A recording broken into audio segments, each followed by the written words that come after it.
आपकी prayer request आपके बच्चे हैं, आप उनको नहीं चाहते जिस तरह आपने संघर्ष किया वो संघर्ष करें।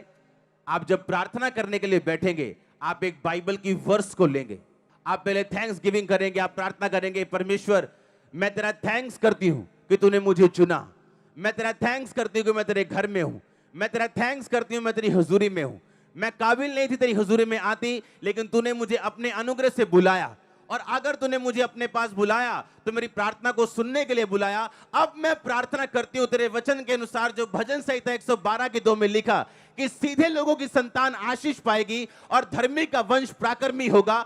अब मेरे बच्चों को छू और उनको ऐसा छू वो प्राकर्मी बने। अगर प्राकर्मी बनने में कोई भी उनकी गंदी आदत है वो छूट जाए, अगर शैतान उनको तंग करता है वो चला जाए। हे परमेश्वर मेरी संतान को छू और उन्हें प्राकर्मी कर, उन्हें सामर्थ्य कर, ये आपकी प्रार्थना होगी।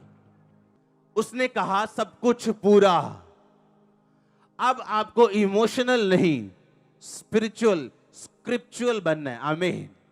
ये चर्च उन लोगों के लिए नहीं है जो बाइबल को सुनने के लिए आते हैं, ये चर्च उन लोगों के लिए है जो बाइबल को खाने के लिए आते हैं। उसने कहा इसे खा ले, इसे अपनी आंतड़ियां इससे भर ले।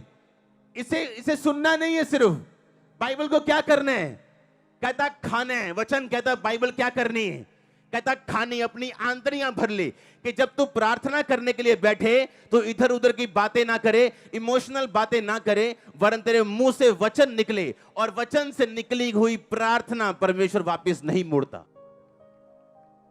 प्रॉब्लम आज ये है कि चर्च में एक बैठी हुई अच्छी सिस्टर बैप्टिज्म लिया हुआ, पर उसे ये नहीं मालूम कि मेरे बच्चों की प्रार्थना मैं कैसे करूं। प्रार्थना करने का तरीका है कि सबसे पहले वर्शिप से शुरू करो कि पिता मैं तेरा थैंक्स करता हूं, तूने मुझे चुन लिया, मुझे अपने पास बुला लिया। कोई मायने नहीं करता मेरी कंडीशन अब कैसी है, पर मैं तुझे जीवित परमेश्वर को जान चुका हूं। मैं जान चुका हूं तू जीवित है, मैं जान चुका हूं एक दिन मैं गवाही के साथ वापस आऊंगा, और मैं स्वर्ग का अधिकारी हूं, मैं जान चुका हूं मैंने साल्वेशन पाली। फिर आप प्रार्थना शुरू करोगे कि पिता तेरे वचन में ये लिखा मैं तुझे दीर्घ आयु से तृप्त करूंगा। परमेश्वर तू जानता है कि ये बीमारी जो मुझे है ये मुझे दीर्घ आयु जाने नहीं देगी, इसलिए इस बीमारी को हील कर ताकि मैं दीर्घ आयु में जा सकूं।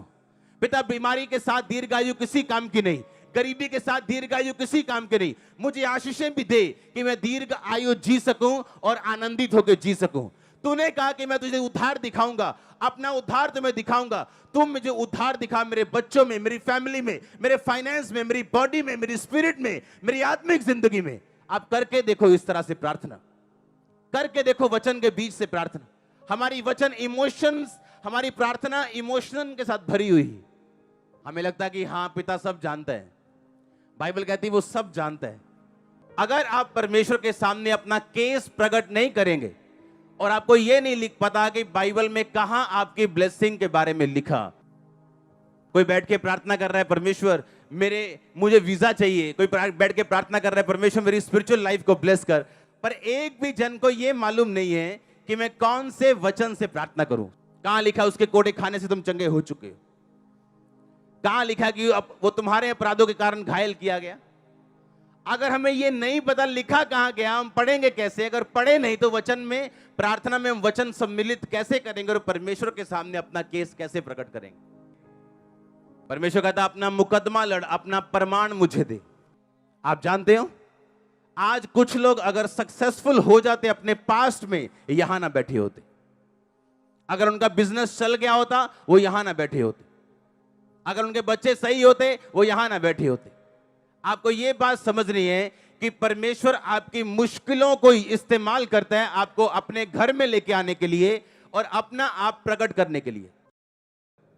अगर मैं अपनी दर्दों को लेकर रोता, बीमारियों को लेकर रोता, तो अब यहां ना होता। अपनी दर्द को यूज करो, प्रार्थना में उसको बदल दो। हालेलुया। अपने चैलेंज के लिए परमेश्वर के सामने प्रार्थना में बैठो और वचन के बीच से प्रार्थना करो। आप एक नए मनुष्य बन के उभरने वाले हैं, मैं देख रहा हूं अपनी आत्मा में।